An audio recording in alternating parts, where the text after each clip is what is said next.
Hi beautiful! Today we're talking about some really fun stuff, which is all kinds of scalp issues. Scalp care has been very trendy right now. Every hair care brand is coming out with scalp stuff and things to hydrate your scalps, things to exfoliate your scalps, and everything in between. If you have any scalp issues, today is your day. We're going through them all, we're breaking them down, and by we, I mean Dr. Mike and I. I don't want to give you guys medical advice on something I don't know about. So I invited Dr. Mike over to better explain these things and just uncover some truths and some lies about each topic. We're gonna go over some naturopathic things. What am I saying? Naturopathic treatments, guys, that's what it is. And some things you can buy in the store to help treat your scalp issues. I'm gonna grab Dr. Mike. Let's do it.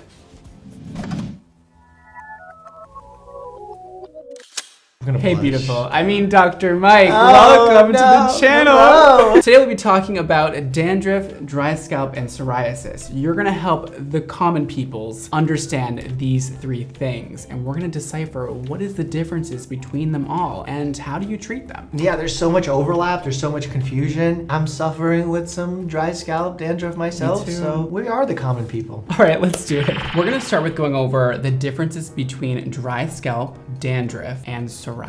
What's interesting of all three of them, the symptoms are quite similar. We're gonna see flaking, although they're gonna be different size flakes for different conditions, itchiness, redness of the scalp. So it's really important to distinguish which one of these three conditions it is because the treatments are somewhat different. When it comes to dry scalp, we're simply talking about dryness of that skin layer. That's it. There's nothing else going on. When we're talking about dandruff, we're actually talking about a medical condition called seborrheic dermatitis. Big mouthful. That's a big name. I know. Seborrheic dermatitis. That's good. Look at that. I'm about to give an honorary doctor degree right now. We only have theories as to why dandruff happens. Right. Either too much oil production by your scalp, because there are hair follicles and there's oil glands that naturally occur there, but if you have too much, it can become a problem. There's a lot of turnover, so you have flaking. Another thing that could happen, there's actually fungi that live on our scalps and our skin. That's normal. Not the fungi. The fungi have to be there. I'm a fungi, but I've used that fungi, that's really good. And these fungi, the specific one is Malassezia furfur. And these fungi actually live naturally and it's fine. But when we have an overgrowth of them, they actually release this compound, this acid, that creates irritation of the scalp. And what's interesting, it actually ties into that oil thing that we talked about earlier, because if you have a lot of oil, that fungi actually eat that oil and that's why they create that product. So perhaps both are true. And then the final one, as you said, was psoriasis. Yes. That's an autoimmune condition where your own body is actually creating inflammation and you get plaques, you get the same flaking, both a lot of redness. And the thing to keep in mind with psoriasis is it's not limited to the scalp. If it's happening, it potentially can be happening in other areas of your body and internally as well. It's possible that this high inflammatory state can be going on in your blood vessels, in your joints. You have to monitor it, basically, and you have to have a doctor on board for that. I brought some goodies. Oh. First we have an oldie, but I guess a goodie. Yeah. Head and Shoulders, clinically proven to help restore scalp's natural moisture, infused with almond oil. Pyrithione zinc. That was good. It has two functions. One, it has some antifungal activity for that Malassezia, that yeast, but it also helps with the decreasing of flaking. It makes sense why this specific product has been so successful over the years. And this one you could use more often than with some of the other treatments that when we talk about dandruff or psoriasis, you don't want to be using them too often, too many times a week. Whereas this you could use as your sort of daily or every other day shampoo. This would be like really targeted towards dandruff, but also help with some dry scalp as well, especially like this one has an oil in it. I think when you're using any kind of these natural oils, whether it's almond oil, coconut oil, tea tree oil, it's really important to know that it works well for dry scalp and some cases of dandruff. You have dandruff caused by too much oil production and then you're putting more oil, that can make the problem worse. So my recommendation to my patients is if they have moderate to severe dandruff is to not use any kind of oil. Get it checked out first. Just because your scalp looks dry doesn't mean you have a lack of oil on your scalp. It's so counterintuitive, right? Like how the body works. Oh. We have Selsun Blue. Selenium sulfide, 1%. Helps prevent and eliminate itchy scalp and visible flakes. Works well for dandruff specifically because you have antifungal activity, antibacterial activity, as well well as that decreasing of skin turnover. For a Selsun Blue product, if we read the instructions, I'm almost positive that it'll say to not use it daily. For best results, use at least twice a week or as directed by a doctor. So You're the doctor. That one can be a little bit more harsh. And if you overuse these products, you could actually create another problem. So like you don't want to be overusing these specific ones. Ooh, the fancy one. Is it fancy? It is fancy.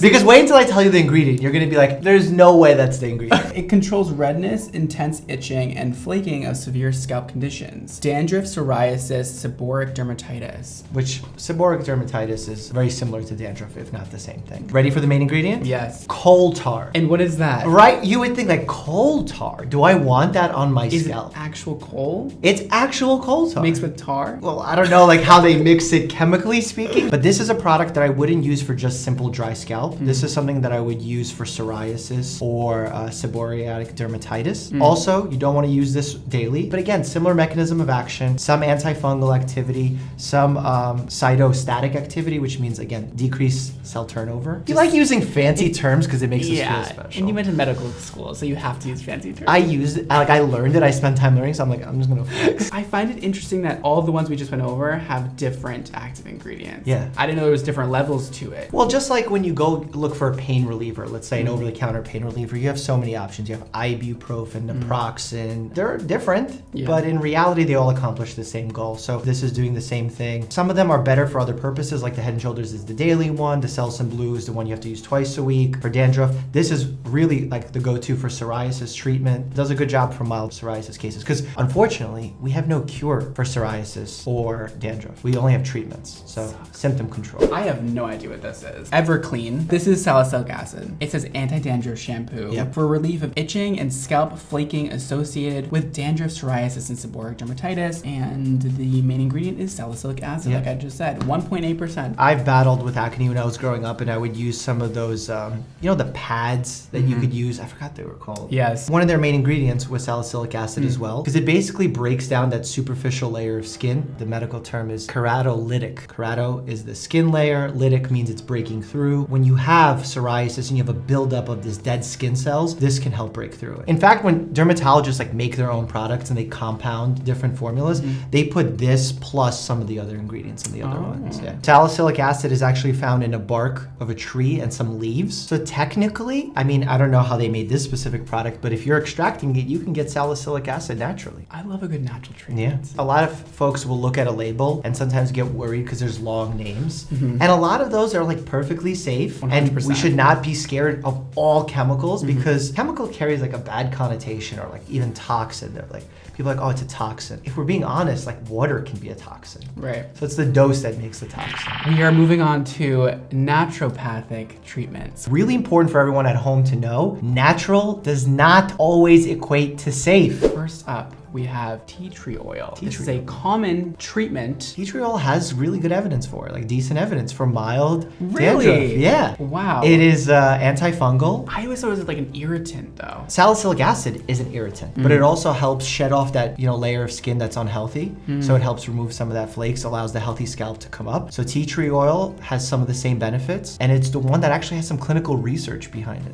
It also helps with itchiness, like because the last thing you want to do when you have any of these conditions is scratch, because you could actually do more damage and then it takes longer for it to heal, and tea tree oil can help relieve some of that itchiness. Up next, we have something that I talk about a lot on my channel, which is coconut oil. Okay. I hate coconut oil. People put coconut oil into everything. And people that love it refuse to believe that it's not good for you. I know. What do you think about it? Yeah, so coconut oil is a great moisturizer. Out of the three conditions we have, coconut oil can potentially work and it can help moisturize. However, for the dandruff where we said too much oil production, you throw coconut oil in there, now you could be making your condition worse. It really depends on what's going on and what your diagnosis is. In general, have the claims surrounding coconut oil been overblown? Yeah, I would say so. I also heard that it kind of puts a film on your skin and doesn't allow more moisture to come in. Is that true? For some people, yes. Okay. It really depends on the natural state of your skin. If your skin senses that it's already well hydrated, it could potentially shut down some of its moisture producing properties. If you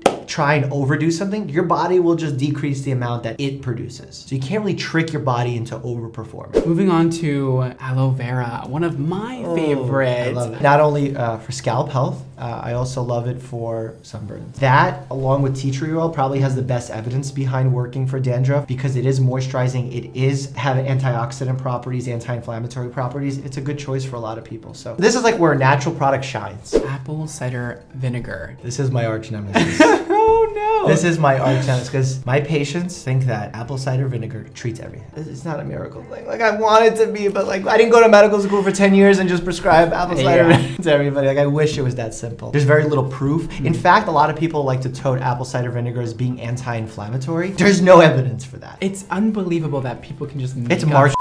It's and, marketing. Yeah, and it becomes a big thing. Well, look, like I say sometimes complicated words like cytostatic, right? If you start throwing in those words along with apple cider vinegar, people can be like, I don't really understand it, but this person sounds smart. They're using complex language, and people unfortunately get tricked by these marketers. That's actually why I even wanted to start my YouTube channel. It was because I wanted to educate people so that they don't get tricked into false theories like this. And it doesn't mean apple cider vinegar is evil or bad. It just means that the claims that come with it, that people say that it cures all these things, it's just not realistic.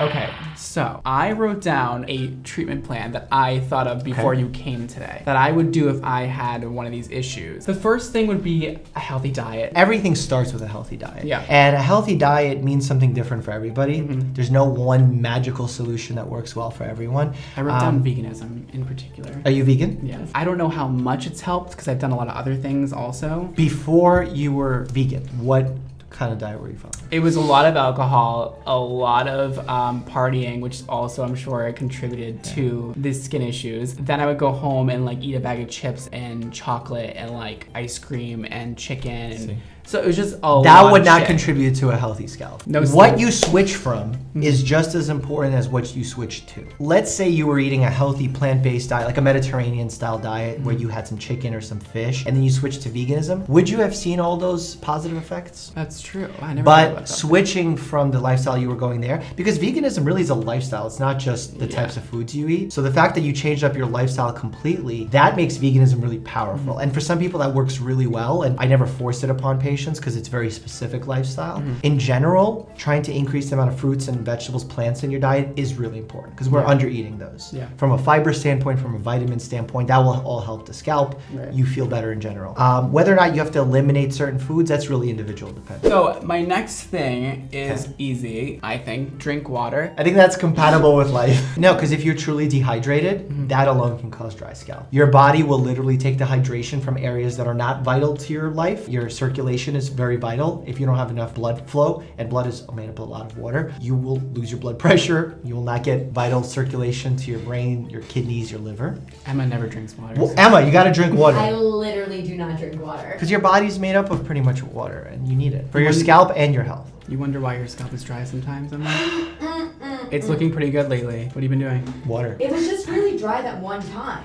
It really was. Like, my scalp's like never dry. Well, Never you know what? dry Another scalp. thing that causes dry scalp sometimes, and this may or may not be what happened to you, is something known as contact dermatitis, where you use a product, a cream, you wore a hat or something that had a reaction to your skin, just like how it would happen on your regular skin, but it happens on your scalp, and it can cause that flaking dryness. But as soon as you remove that product, it goes away. That's why I think one of your recommendations that I've heard you say in the past is to not use scented products, and scented products can cause that contact dermatitis. You hear that, guys? Then I have unscented shampoo that is well balanced and does not provide too much moisture, but just enough, because too much moisture can throw off the balance of your skin, is what I wrote before he came here today. Okay. And we talked about that, right? Because like we if did. you over supplement your body will be like, all right, we're good, so we won't do our own thing. Yeah, completely agree. Wow, I'm impressed with myself. I said use a boar bristle brush to distribute oils and exfoliate scalp. Yeah. Is that gonna be too harsh, or is that okay to do? So you just need to be gentle when you do it, because some exfoliation is okay, and in fact when you brush your scalp you're actually increasing circulation to the area, you're removing the dead skin cells. But if you do it too much or too rough, you can actually cause damage or make the problem worse. But the boar bristle brush is good for distributing those oils, because imagine if you have excess oil on the scalp and you distribute it evenly throughout your hair, now you're getting nice looking hair and you're removing it off your scalp so that fungi can't get to it. Ooh. Do not pick at your scalp, which is pretty self-explanatory. Self-explanatory, but people do it a lot. Yeah. And you can't blame them. Like, they feel something there or they want to get it off. But the more you pick, the more it's going to get worse. It's really like, it's almost like chicken pox. It's addicting. The more you scratch, the more it grows. Lastly, have patience. Healing takes time. Did you put that in because I treat patients? Yes. Okay. I was going to say. Yeah, absolutely. Healing takes time. Like, even the over-the-counter treatments, they take weeks to work. So people think like, oh, I used this product and it didn't go away. It will never go away off a single time. So like, dry scalp is probably the one that will go away quickest if it was caused by a product that you got rid of and now is healing. Or if you just needed some moisturizing and you solved that problem, it can go away as well. But dandruff, psoriasis, those are the ones that are going to take some time to treat. So yeah, absolutely be patient. I love that. So like, even if your diet change or your water intake doesn't affect your scalp the next day, it could happen months down the line. What do you think about that treatment plan of mine? I think it's amazing. I think you're focusing on the right things, the things that are within your control. A lot of times when we're sick, whether it's with your scalp or anything in our bodies, we lose control. So taking back control and using the things that we have at our everyday disposal is awesome. Would you add anything? If it's moderate to severe, get a doctor's opinion on what you should go with. That's just because, you know. We have to say that. Well, no, I don't want a patient going through a month's worth of treatment when they have truly severe psoriasis. And also with psoriasis, you want to make sure their health in general as well. So unless it's mild to moderate, that you can safely usually do at home, but anything to moderate to severe, you want to start getting an expert's opinion on. What grade would you give that? Oh, A. That's perfect. Oh. Yeah, that's